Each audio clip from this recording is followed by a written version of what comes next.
Lahir di Sorong, besar di Sorong sampai 2014 tuh. Bayangin untuk berapa lama tuh di Sorong. Salah satu pramugara dari Papua.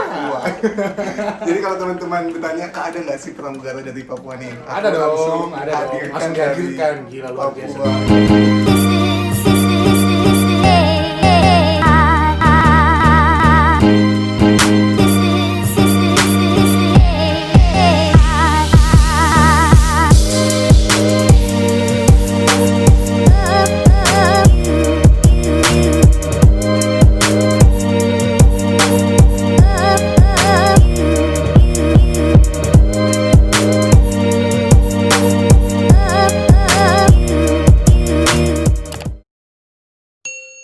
Selamat pagi, selamat siang, selamat sore, selamat malam para penonton yang terhormat. Kembali lagi di Kusdi Channel.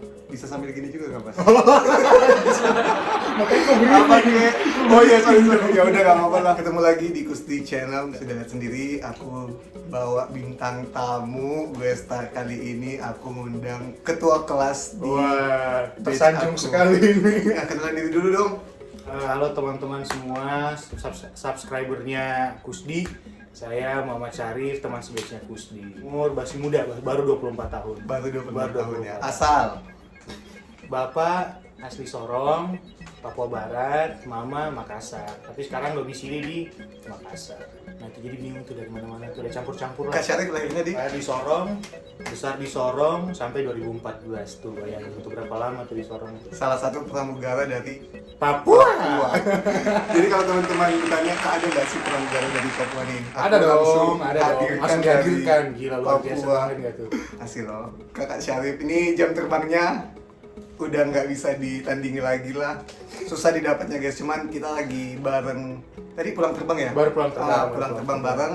Ya langsung Udah. diajak ke sini nih, live nih buat Harusnya dia nggak mau guys masukin ke YouTube channel aku, nggak tahu alasannya karena apalah cuman insecure aku Kak, mohon maaf, insecure. insecure. Insecure. Pramugara kok insecure, cuman aku maksa, alhamdulillah dia bisa. Nah, Kak Syarif ini adalah ketua kelas aku waktu masih training di Angkasa Training Center di Betul. sekolah pramugaranya Lion Air. Dan dia, sumpah ya, aku jujur ya, dia ranking 1 guys.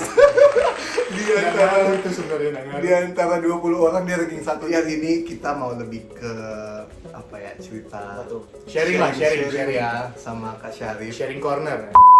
Karena dosa tau. Oh iya, nggak boleh. Bukan dosa, melanggar hukum. Jangan dilaporin. Takut ya, karena banyak banget hal-hal yang mungkin teman-teman nggak tahu tentang perjuangannya dia jadi pramugara, backgroundnya dia jadi pramugara, dan menurut Kusdi itu susah didapatkan atau jarang didapatkan dengan orang lain. Makanya aku panggil Kak Syarif ke sini Semoga bisa menginspirasi orang lah ya. pastinya. So buat kalian yang penasaran, nonton terus video ini sampai akhir video. Sebelum melanjutkan nonton video ini, jangan lupa like, comment, subscribe, dan bagikan ke teman-teman kalian, dan semoga bermanfaat buat yang lain. Amin. Kak Syarif, Ya, umur 24 tahun ya? 24 tahun. Sebelum jadi pramugara otomatis udah banyak pengalaman dong. Adalah sedikit-sedikit, nggak banyak. Sedikit. Sedikit. Sebelum jadi pramugara, Kak Syarif kerja apa? Terakhir, sebelum jadi pramugara tuh ada dua sebenarnya, tapi saya sebutin yang terakhir. Terakhir itu sebagai guest service assistant di AirAsia. Jadi tapi mungkin familiarnya sama teman-teman itu ground staff. Ground staff yang assist check-in counter, departure gate, sama arrival hall. Kalau nggak salah pernah di Garuda nggak sih, Kak? Bukan. Jadi sebelum dari situ pernah kerja di salah satu ground handling terbesar di Indonesia, PT Jasa Angkasa Semesta di Bali juga. Tapi bukan di bagian guest service, tapi di bagian back office. Jadi rem officer sama load sitter. Menjembatani di lapangan. Jadi rem officer ini memberikan informasi dari teman-teman di gate ke kru di pesawat sama pilot juga. Terus nanti kalau teman-teman di pesawat atau krunya butuh sesuatu infoin ke rem, nanti remnya sampein ke pihak terkait. Itu kalau rem. Terus kalau load sitter itu yang itu ngatur weight and balance-nya pesawat. Jadi bagasi loading di berapa, di tempat yang mana, barang penumpang loading di mana, terus penumpang di zona ABC harus berapa supaya keseimbangan pesawat itu tetap. Berarti emang Masuk sebelum ke di Lion, Kak Syarif udah berkecimpung di dunia penerbangan. Ya, Udah adalah lama dong ya, Kak? dari 2015 belum terlalu lama lah. Aku baru dengar tahu tadi istilah-istilah kerjaan ini, kerjanya apa, aku baru dengar. Berarti Kak Syarif sebelum jadi pramugara ikut sekolah penerbangan dong pastinya. Sempat. Jadi Kapan ceritanya tuh lulus sekolah nih dari Sorong. Ini buat teman-teman yang dari daerah yang mikir, aduh ini kalau kita keluar dari daerah nih gimana? Belum punya pengalaman. Jangan takut, kita tuh nggak bakal pernah tahu kalau kita nggak nyoba. Jadi kita tuh memang harus fighting lah to get something. You have to untuk mendapatkan sesuatu memang harus ada yang dikorbankan. Jadi lulus sekolah itu 2014, lulus SMA. Terus sebenarnya awalnya tuh bukan menjadi pramugara. Awalnya dulu jadi apa emang? Dari kecil tuh pengen jadi pilot sebenarnya. Pengen jadi pilot? Gils! Terus gimana ceritanya bisa jadi pramugara, Pak? Pengen jadi pilot, cuma terkendala di biaya. Emang mahal Kak sekolah pilot itu? Mahal, kakak. Berapa mahalnya? Kan sempat mahalnya Kak Syarif beda dengan mahalnya Kusdi. Oh iya. Seberapa mahal? Sekolah pilot tuh di tahun 2014 itu sekitar 600 jutaan lah. 600 juta? Sekitar, kurang lebih, tapi kalau tadi dia tuh tiap tahun naik. Akhir tahun ini mungkin 750 kayaknya. Juta? Iya, itu tapi di beberapa sekolah tertentu ada sekolah yang lain yang sampai MM-an? Ada. Aduh guys, tapi sekarang udah banyak duitnya Kak Syarif. Setelah corona menjang, kita harus kembali dari bawah lagi. Kayak anak training gak sih Kak? Tapi tetap disyukuri ya Kak, masih bisa kerja kita. Tertarik untuk masuk ke dunia pramugara, bukan penerbangan ya, kalau penerbangan kan udah lama. Iya. Jadi daftar pramugara kapan Kak?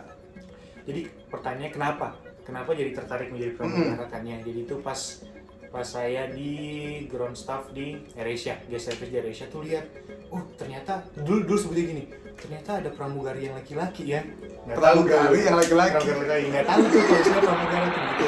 Oh iya. Oh itu namanya pramugara, oh ternyata cowok bisa juga ya, ternyata cowok bisa juga jadi pramugara. Jadi di situ tuh mulai, kenapa nggak nyoba jadi pramugara aja gitu.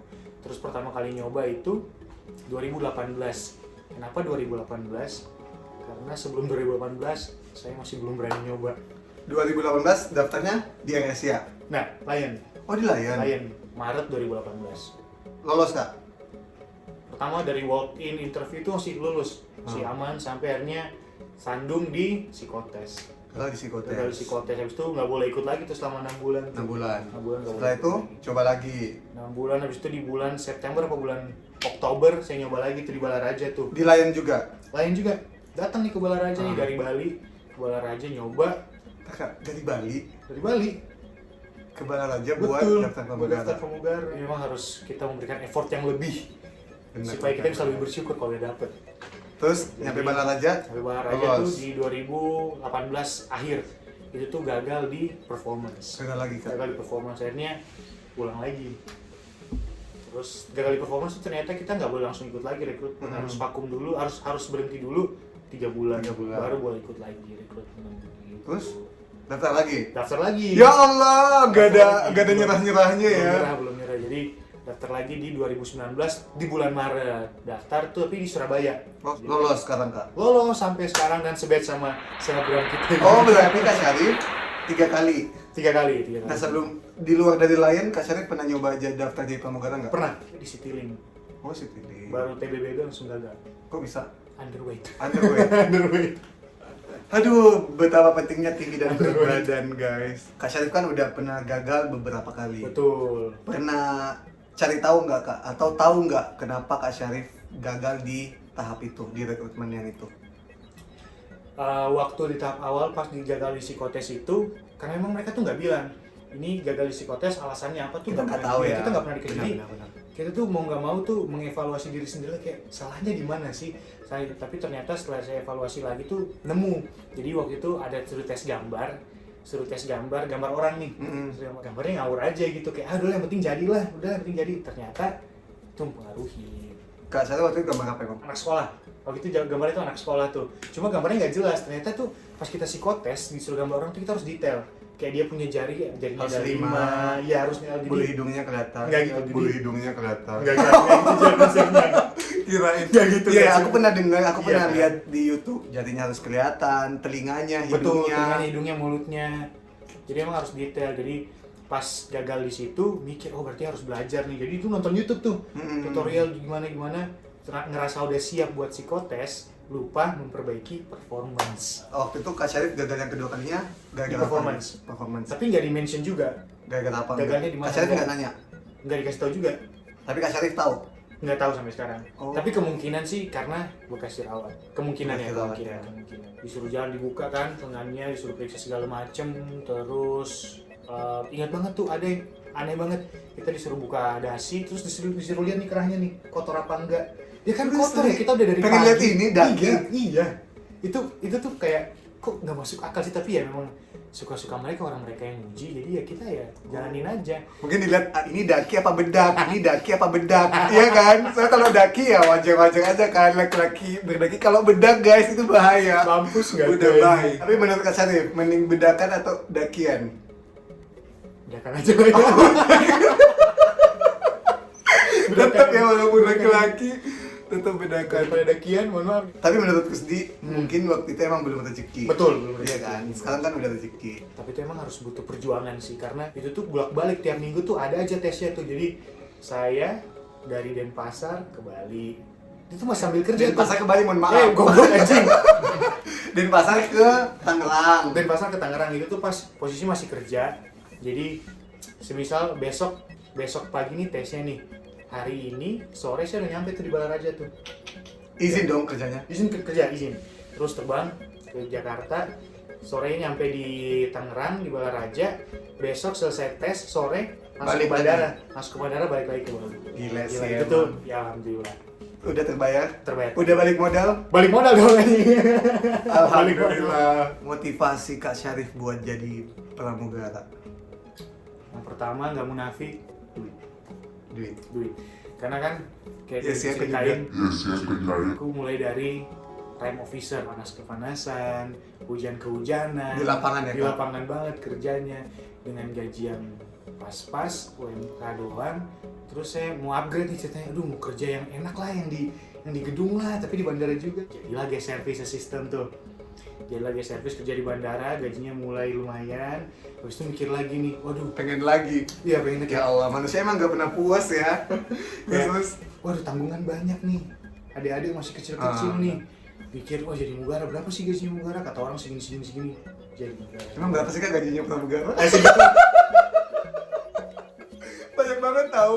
Tapi nanti kita bahas di Kusdi channel berikutnya ya. Aku bakal bahas bongkar berapa sih gaji Terlalu pramugara. sensitif nggak sih kalau kita ngebahas gaji itu kan? Biarin sensitif, asap lazim. Terus ditahan. Cuma intinya di situasi yang normal, bukan pandemik sekarang, menurut aku pribadi lebih dari Cukup. udah buat senang-senang diri sendiri, buat orang rumah masih ada lagi lebihnya. Iya, alhamdulillah. Tapi kalau pandemi emang gak cukup. Gak usah dibahas. Cukup. Yang penting kita bersyukur. Ya benar. Ih, kayak orang paling benar ngomongnya ya Allah. Kuncinya itu sumpah. semua cukup gak cukup tergantung diri kita sendiri Betul, ya. betul. Mau berapapun gajinya, kalau emang kita udah bersyukur ya pasti bakal cukup. Motivasi kedua, Mau nge-upgrade ilmu. Jadi biar punya cerita nih. Kayak saya mulai loh dari sini, dari petugas rem, terus jadi guest service, sampai ini punya jadi pramugara. Kalau bisa jadi pilot lagi nih biar punya Amin. cerita nih. Amin, ya. semoga ya Kak. Soalnya emang cita-cita Kak Syarif jadi pilot Betul, kan. betul. Ya doain aja. Pokoknya kita cuma ngejalanin apa yang Tuhan naskahin buat kita ya kan. Sama kita tetap usaha juga. Kalau kita tetap nggak berusaha ya sama aja gitu-gitu aja juga. Tapi kalau Kak Syarif dikasih kesempatan jadi pilot, mau dong pasti. nggak bakal nolak. Nggak bakal nolak. Jalani aja ya kan? Jalani, nggak Kita nggak apa-apa. tahu kan 5 tahun ke depan, Betul. 10 tahun ke depan kita nggak tahu. Karena Kak Syarif kan udah banyak gagal. Pernah ngerasain insecure nggak Kak Syarif? Sampai sekarang masih insecure sebenarnya. Kayak tadi ya, aku ngajakin nggak mau. Alasannya insecure dong. Apa coba? Insecure karena apa? Entah karena dari orang luar atau emang dari dirinya Kak Syarif? dari diri sendiri. Diri sendiri. Karena di brand image-nya masyarakat pada umumnya itu kan kayak wah, awak kabin tuh harus yang putih, bersih, harus yang cakep, mulus. Nah sekarang sedangkan kan bisa dilihat sendiri ya kan, kayak gini nih ya tampangnya. Tapi di balik insecure itu Kak Syarif ada yang motivasiin kah buat ngelupain kekurangan itu atau Ada. siapa? Diri sendiri. Kalau Enggak. kita insecure terus-terusan, kita nggak pernah maju. Percaya. Kalau kita insecure kita nggak berani nyoba, kita bakal stuck di situ aja. Kita nggak Sampai berani kapan nyoba ya? sampai kapan. Cuma kenapa saya berani nyoba? Kenapa saya berani majuin? Ikut rekrutmen lagi lah. Karena saya ngerasa betul kayak Kusi tadi bilang tuh, sebenarnya kita tuh punya sesuatu yang kita bisa promosiin, tapi kita karena terlalu tutup dengan insecure kita itu jadi terhalangi betul. Pada saat aku juga sih dulu, tapi aku enggak sih kak. Aku mungkin terlalu banyak percaya diri ya kak. Tapi sumpah aku datang rekrutmen, kok yang daftar kayak gini sih? Aku ya astagfirullahaladzim. Gusti. Orang-orang kayak gini yang bikin mental aku jatuh. Pasti banyak yang gak percaya. Pada saat rekrutmen sadar gak sih kak? Orang yang pintar bahasa Inggris, tinggi, putih, cakep, banyak yang gak lulus. Betul, iya kan kak? betul. Sumpah aku, ini orang kok bisa nggak? Aku bahasa Inggrisnya dia pakai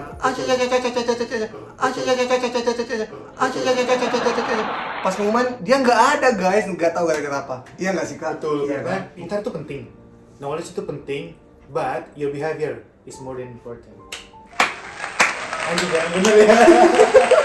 Jadi teman-teman kalau emang kamu punya kekurangan, udah tutupi kekurangan kamu dengan kelebihan kamu. Fokus, tonjolkan kelebihan kamu biar kekurangan kamu nggak terlihat dengan orang lain. Ada yang menonjol tapi bukan bakat. Apa tuh? Ini aku udah kayak emosi banget nih kak. Kenapa? Banyak Kok emosi? banget yang nanya Kak Kusdi, pramugara itu harus putih nggak? Ini langsung dijawab sama Kak Syarif, silahkan. Mohon maaf Bapak dan Ibu yang terhormat, lihat sendiri nih saya nggak putih. Ini karena dari ngeliat aja nih mendingan nih, ya Allah. Kan Kak Syarif juga dulu gagal gara-gara Bekas jerawat. jerawat. Tapi sekarang udah kan, udah nggak akhirnya masalah laser. lagi. Kak Syarif sempat laser? Sempat laser. Yalah, mahal dong laser. Kak. Sekali laser 2 juta. 2 juta. 2 bulan sekali. Baru tahu ya. Iya Kak, aku nggak tahu juga. Tapi pernah dengar nggak teman des kita ada yang sampai operasi mata? Pernah dengar nggak teman des kita ada yang sampai operasi mata? Oh tahu itu ada teman.